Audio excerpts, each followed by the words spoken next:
Am I audible, students?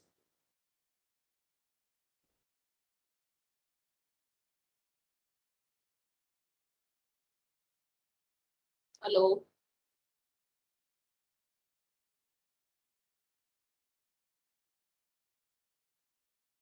Hello?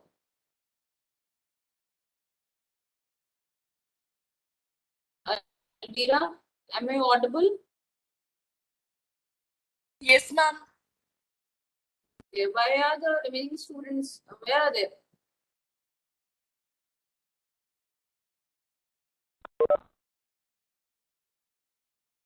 Ma'am, don't know. There might be a network issue.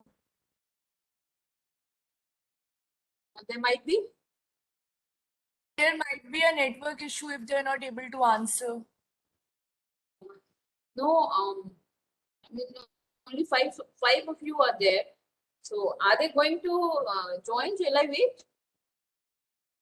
Yes, ma'am. People will join. Okay, I'll wait for 5 minutes and then we'll start with the development of nervous system. Okay.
So let's start. I'm going to share the screen and then we'll talk about the development of nervous system along with pituitary, pineal, and suprarenal glands.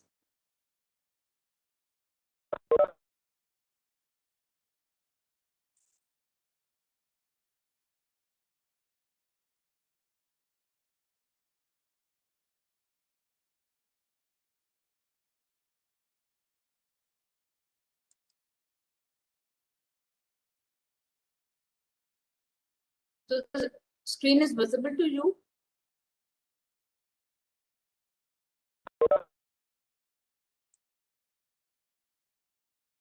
Okay. So it is the development of nervous system along with the pituitary, pineal, and adrenal. Adrenal, or you can say it is suprarenal. So the learning objectives, the today's class. By the end of the class, you should be able to describe the development of neural tube along with its derivatives.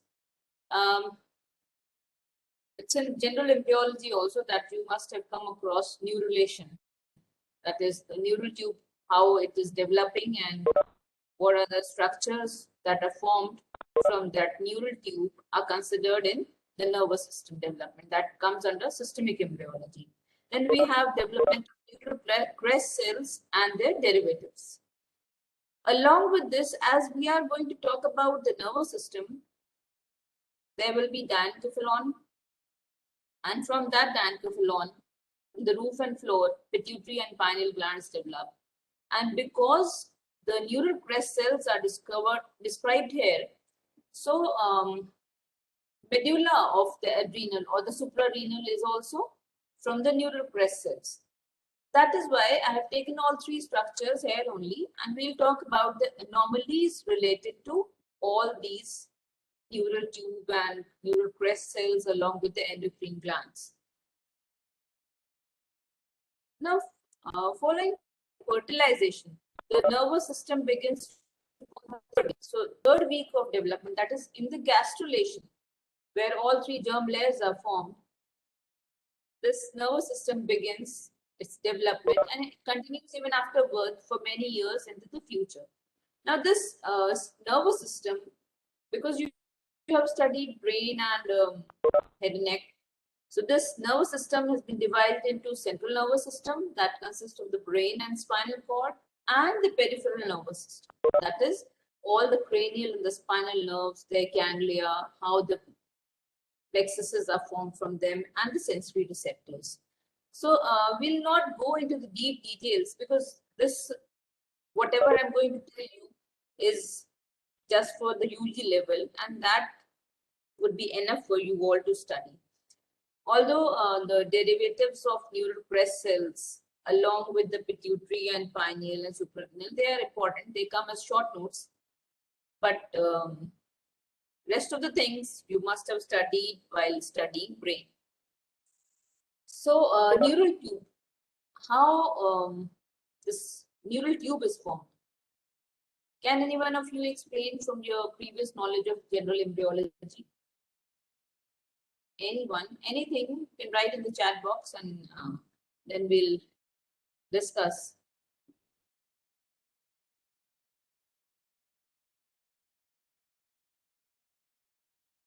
Yes, anyone, please come up with answers.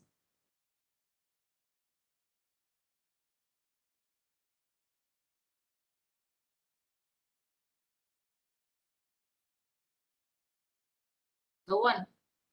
Don't remember anything? You can see the diagram and then say something about it.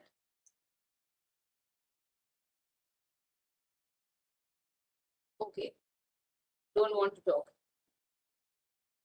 Anyways, we have 3 layers in the third week of development, that is gastrulation, ectoderm, mesoderm, and endoderm. All these are derived from the epiblast. Basically, epiblast is the one that is replacing all the structures of the hypoblast, along with the mesoderm that is incinerated between the epiblast and the hypoblast, and finally the ectoderm is also formed from the epiblast only. So this epiblast gives rise to ectoderm, and this neural tube is also ectodermal in origin. Initially, what happens is there is thickening that appears in the form of a plate just above the notochord. Here you can see this is a bit advanced stage shown here. This is the notochord, and just above the notochord in the ectoderm,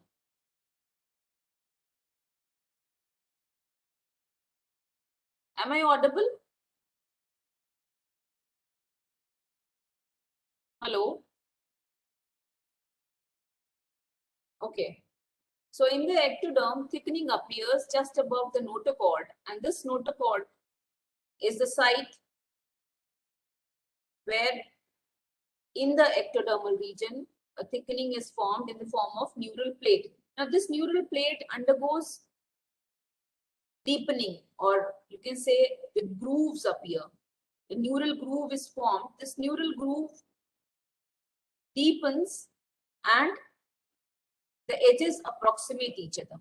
When these edges approximate each other, a tube-like structure is formed. At first it is solid, and then it gets canalized to form a tube-like structure. Now this is neural tube, and the cells which are lying between the surface ectoderm and by the side of neural tube on each side are the crest cells. These crest cells are known as neural crest cells.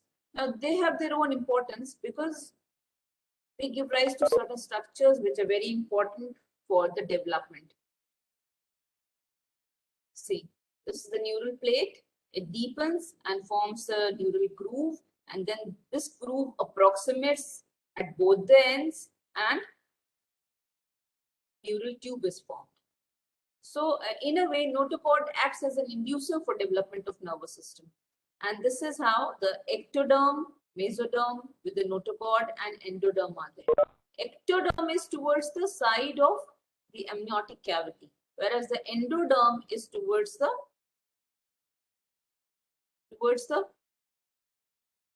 yolk sac.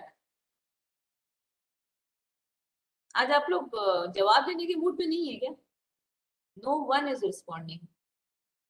What happened? And this is a line diagram to show you all how the neural plate is formed and how a groove is formed. That groove is forming the neural tube, and on the sides there are crest cells. Now, this neural tube, the fusion is not like a complete fusion occurs from cranial to caudal. It is starting at the middle, and then both the ends are open. And these ends, they are given the name of anterior neuropore, anteriorly. See, this is anterior neuropore, and the posterior neuropore that is present posteriorly by the 23 days. Now, these pores are open at both the ends, and simultaneously as the somites develop. These are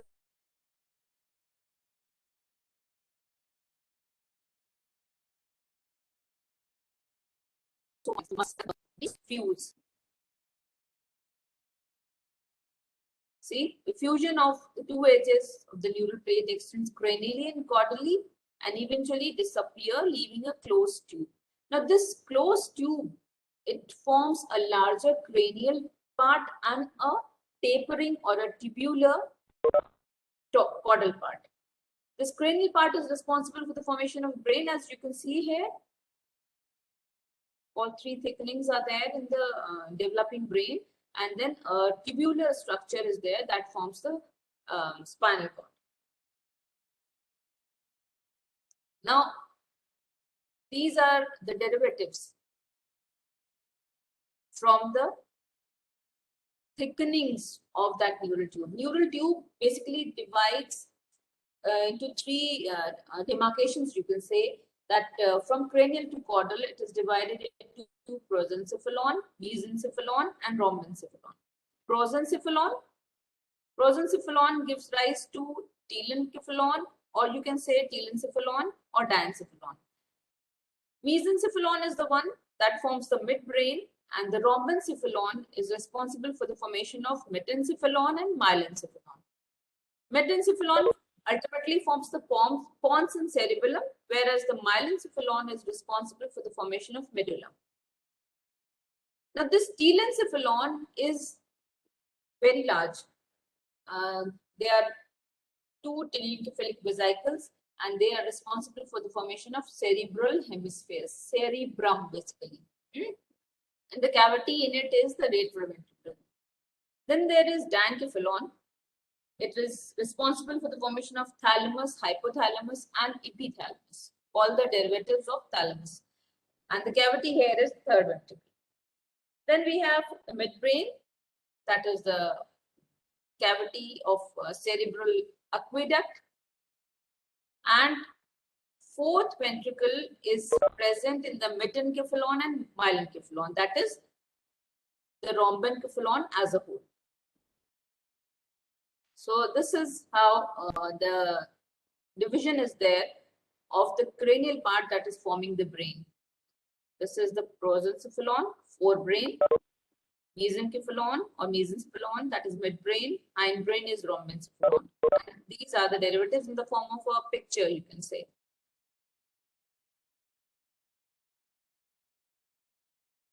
That I've already told you. Now, the flexures, how the bending occurs. It doesn't remain like the straight tube. It bends and acquires the adult form because of the flexures, that is bending. The first flexure is present at the junction of the hindbrain with the spinal cord. And this is the cervical flexure at the level of neck. Then there is cephalic flexure in the midbrain. This one is cephalic flexure. Then we have pontine flexure. Pontine flexure is present between the metencephalon and myelencephalon. See here, the diagram is showing you all three bulgings, and then they are developing into the adult form by the presence of those flexures. Now, the flexures are cervical, mesencephalic, pontine, and telencephalic. Cervical, I've already told you, it is present at the level of, कहाँ होता है? Brain with the spinal cord, that is at the end of the myelencephalon and the spinal cord. Then we have contact flexure between the mitten and myelencephalon. That is, it is partitioning the rhombencephalon. Then we have mesencephalic flexure at the level of midbrain and telencephalic flexure that is present between the telencephalon and diencephalon. See, telencephalic flexure is present between diencephalon and telencephalon. Now, all these flexures, they take the external form of brain by twisting and turning, and this overlapping of the diencephalon and mesencephalon is because of this telencephalic vesicle that forms the cerebrum basically. The cerebrum is covering the entire thing, diencephalon and mesencephalon. And here are the ventricles that I've already told you that is present. Telencephalon has got lateral ventricle, then it is communicating to the third ventricle present in the diencephalon. This you all are aware of when you have studied brain. This is basically a revision. Cerebral aqueduct is connecting the third ventricle to the fourth ventricle, and fourth ventricle is present in the cavity of the rhombencephalon.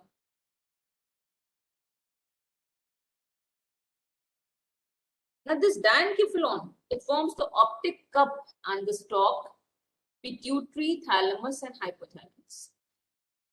See, this is the diencephalon and the optic vesicle is out pocketing over here.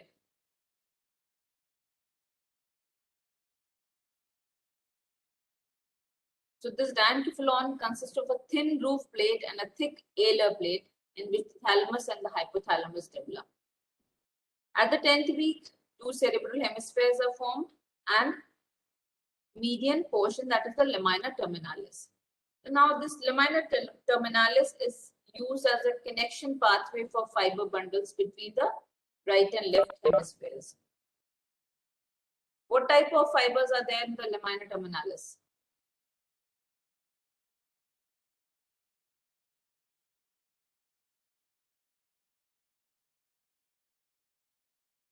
अभी आप लोगों के terminals भी होना बाकी हैं.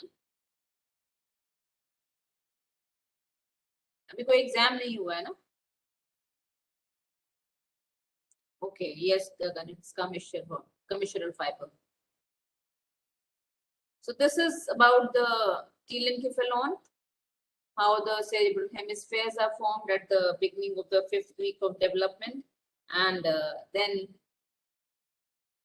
lateral ventricle and foramen of Monro and everything is formed. This I have used as a slide only, but all this you have already been taught in the brain. So I'm not going into the details of these. Then there is mesencephalon. Mesencephalon already has basal and alar plates, and anterior and posterior colliculi. They act as relay stations for the visual and auditory reflex centers. And also there is red nucleus and substantia nigra.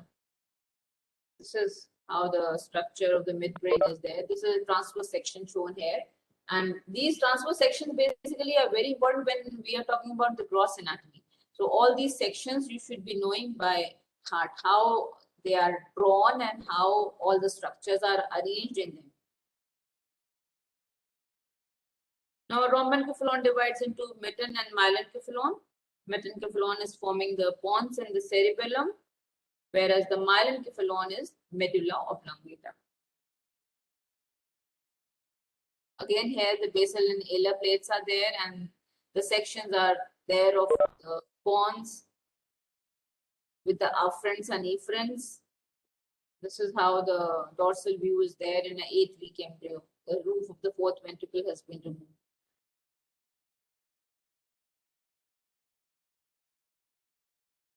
At the level of the spinal cord again, this structure is there.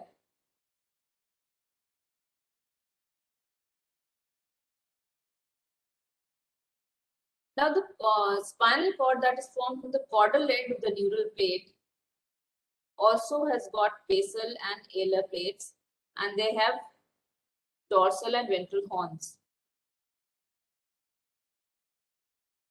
The spinal nerve that is formed by the union of how the spinal nerve is formed.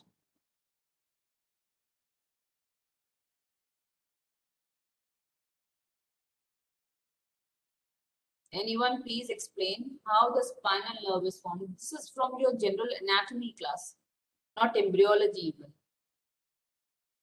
What is the structure of spinal nerve, or how is it formed? This is a very common question and it is usually asked in the Viva OC. You should be aware of it.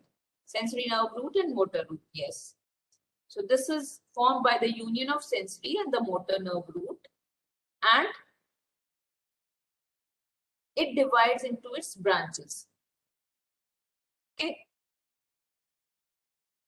See, this is the trunk of spinal nerve. So the trunk of spinal nerve is basically the spinal nerve, and dorsal nerve root and the ventral nerve root, or you can say the motor and the sensory nerve roots, they join to form one single spinal nerve. And then it gives its branches. So after birth, synapses and connections appear and they keep on adding. Now, this is very important that they survive only into adulthood. The process of synaptic pruning allows unused synapses to be eliminated. It is common saying that the more you use your gray cells, the more they get stronger. So keep using your gray cells and keep learning. That is the essence of a student or a human being. You can say that every day you learn new things, and basically human being is identified because of this characteristic. Learning continues.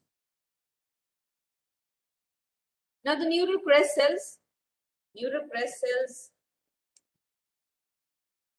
as I've told you, they are present between the ectoderm and the neural tube, in the angle between the two. So here the crest cells are present. They are specialized cells which are responsible for the derivation of certain structures. And the derivatives of the neural crest cells are many. There are sensory ganglia. This is a table I've taken from book. I don't know which, but still, this neural crest derivatives are from the sensory ganglia of 5th, 7th, 9th, and 10th. And the spinal ganglia, basically all the ganglia of sensory and the spinal nerves, they are from the neural crest cells. Then there are meninges, Schwann cells, glial cells, melanocytes, calcitonin producing cells. Then there are type 1 cells of the carotid body. Adrenomedullary means the medulla of the adrenal gland is developing from these. Then there are connective tissue of the thymus and parathyroid, dermis, cranial vault, facial skeleton. All these structures are derived from the neural crest cells.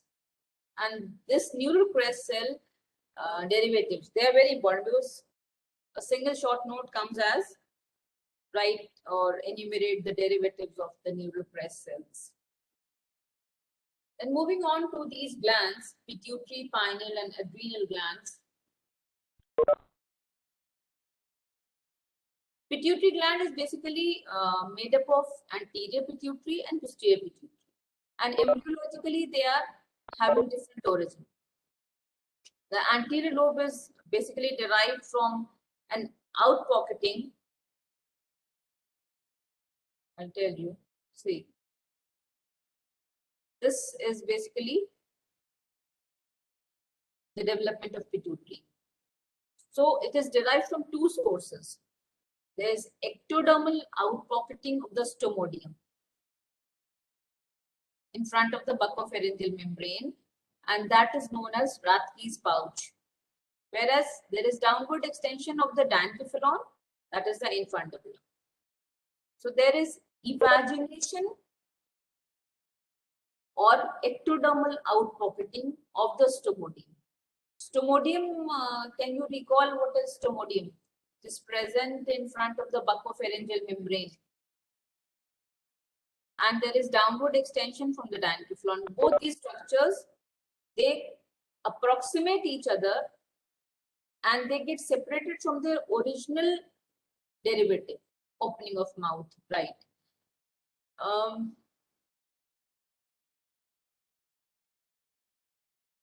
It's more clear in this picture.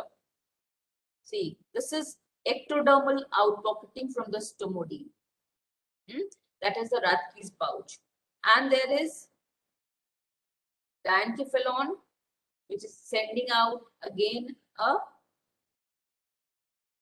downgrowth from the future infundibulum. So this forms the posterior lobe, and this one is for the anterior one. Now this, they come together and approximate each other, leaving their original source. And thus they form the anterior lobe from the Rathke's pouch, and the posterior lobe from the downgrowth of the diencephalon. Now these two portions, they have different hormones which are released. This picture is more clear over here. See, there are various parts which are derived from the anterior and the posterior lobe. Posterior lobe is basically also known as pars nervosa because the nerve cells are there. Okay, and there is a stalk of the pituitary around which there is a structure that is known as pars tuberalis. In between the two anterior and posterior lobes, there is pars intermedia.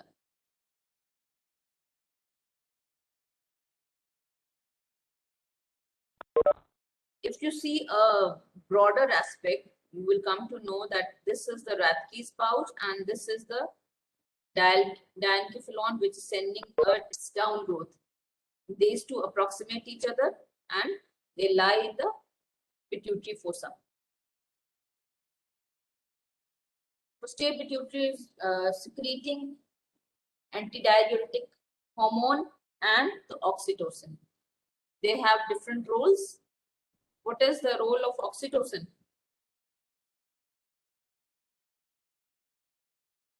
Anyone? Okay. And what else? It is responsible for secretion of milk also. Right. It's already written over here. You can see the slide also. But oxytocin is playing a very hazardous role in our human lives also. Why is that so? It is injected in the buffaloes and cows to have milk, larger quantity, and that is causing premature puberty and premature development of the kids. Then we are having all these injections in the vegetables too for their premature growth and larger growth. So all these things are causing human lives endangered because they are injected in larger quantity. They don't know how sufficient is the amount. So they're just injecting to increase the growth and sell their vegetables and sell their milk, and that is causing harmful effect on our lives because of the premature development that is taking place in the kids. Hello? The anterior pituitary is responsible for all these hormones, that is TSH, ACTH, FSH, and LH, growth hormone, prolactin, and endorphins. And their anomalous development may occur in the form of craniopharyngiomas or in the form of pharyngeal hypophysis. That is, Rathke's pouch persists in the roof of the pharynx. Then there are remnants within the sella turcica and they cause pituitary dysfunction. So craniopharyngiomas are causing hydrocephalus and pituitary dysfunction. Pituitary dysfunction leads to diabetes insipidus and growth failure because all the hormones are related to it are present there. Then we have the pineal gland. It is pineal, not pineal, because the word is derived from the pinous cone. You must have studied the pinous cone in class 12. So because of its resemblance to the cone-shaped gland, it has been given the name of pineal gland. And it is responsible for the circadian rhythm. Now this pineal gland is also from the roof of the third ventricle, that is from the roof of the diencephalon. From the floor, you get pituitary, and from the roof, you get pineal gland. And it is attached to the brain by a short stalk. It is given various names, that is conarium, epiphysis cerebri, pinea or pineal body. And this is responsible for the regulation of circadian rhythm. That is the biological cycle of the sleep and wake.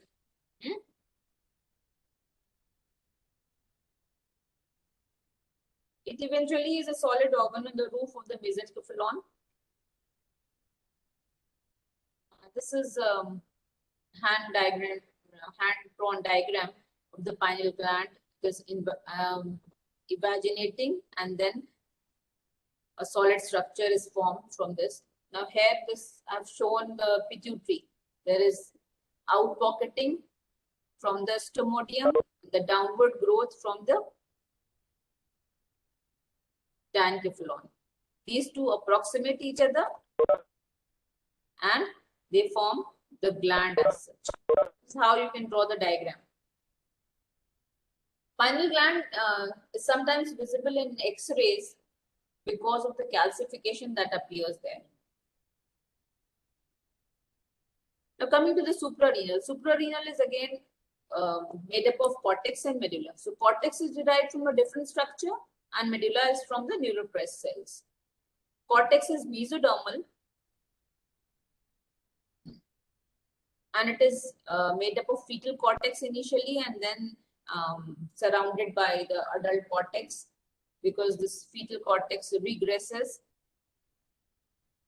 except its outermost layer that differentiates into the reticular zone.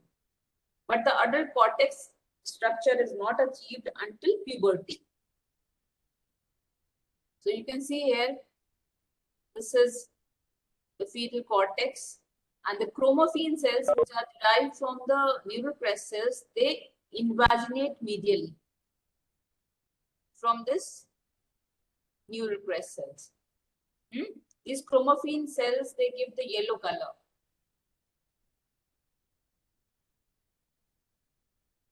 This cortex is divided into 3 layers from outside to inside. And I remember it like this. It's GFR, zona glomerulosa, zona fasciculata, and zona reticularis. GFR. You can also make your own mnemonic and learn it.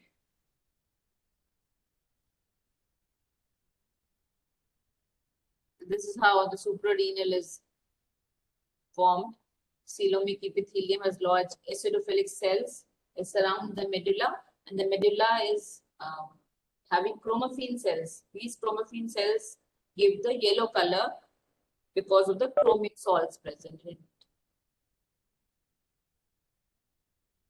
Again, the same picture, but bit elaborate so that you can make out.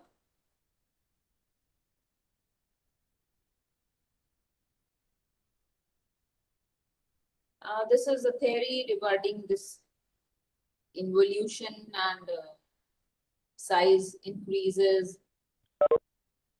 Suprarenal is basically much larger than the adult gland in the fetuses because of the fetal cortex. fetal cortex is quite large in size, and the medulla is still smaller even after birth. So suprarenals rapidly they become smaller during first 2-3 weeks, and then they involute, so that adult size is smaller. Now there is a condition that is known as congenital adrenal hyperplasia. There is abnormal increase in the cortical cells leading to the excessive androgen production. And this in females leads to masculization of external genitalia and enlargement of clitoris. In males, it is undetected even early infancy.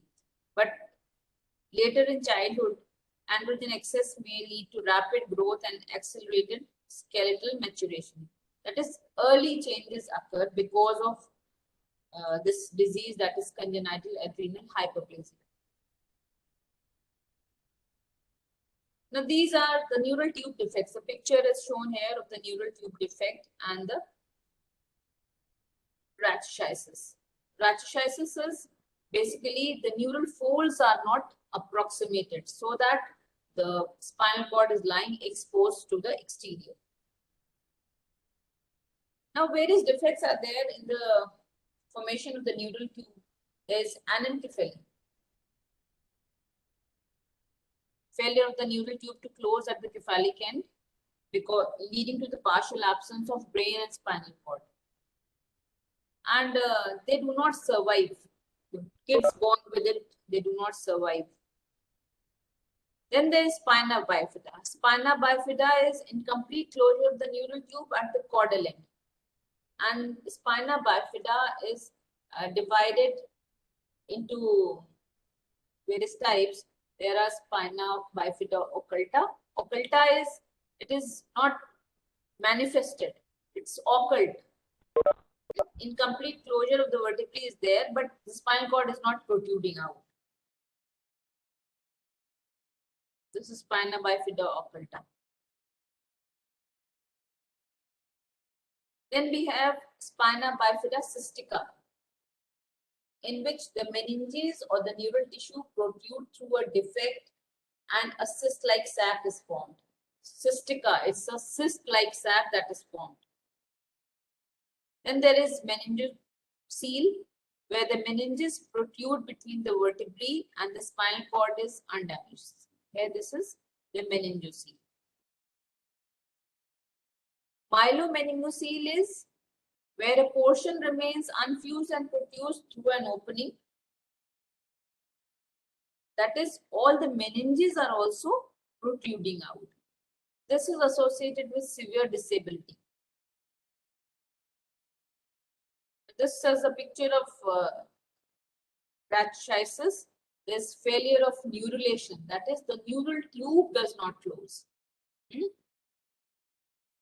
Rachis is of spinal cord, and if it is of brain, that is at the brain level, the fusion is not taking place, then it is known as cranioschisis. And if brain and spinal cord both are lying exposed, then it is known as craniorachis. Brain and spinal cord both are lying exposed.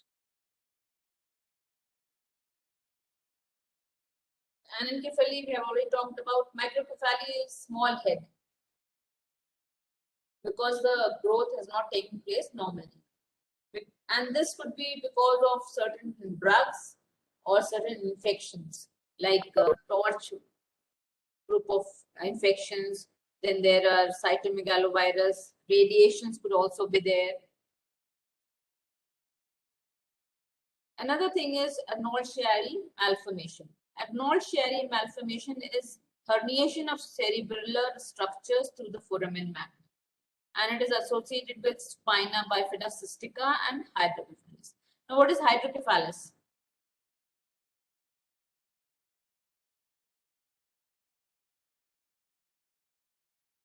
क्या होता है hydrocephalus?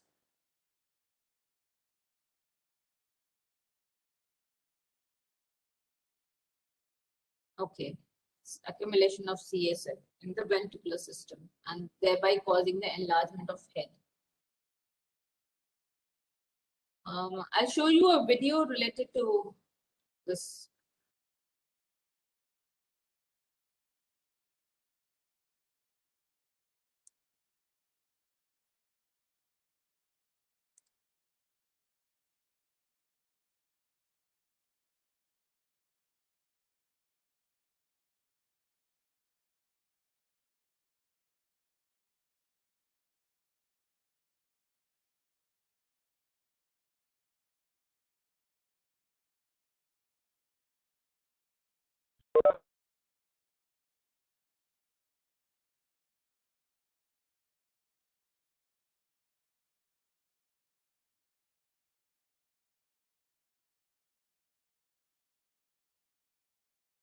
Can you see this?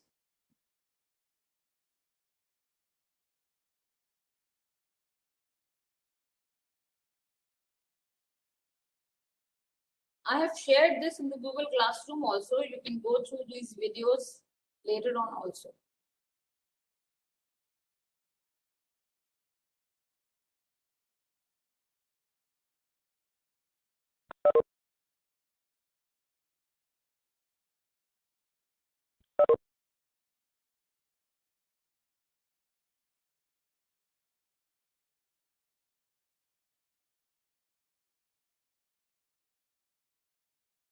Are you able to see this video, students?